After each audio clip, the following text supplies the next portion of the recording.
Open OBS Studio and go to the scene where you want to record multiple audio tracks. In the audio mixer, make sure your microphone, desktop audio, and other audio sources are added correctly. Next, click Settings in OBS Studio and open the Output section.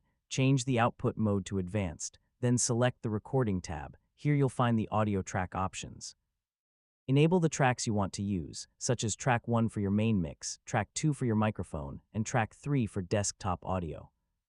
Now go back to the main OBS window and open the Advanced Audio Properties from the audio mixer. You'll see your audio sources listed with different track numbers. Choose which tracks each audio source should be recorded to.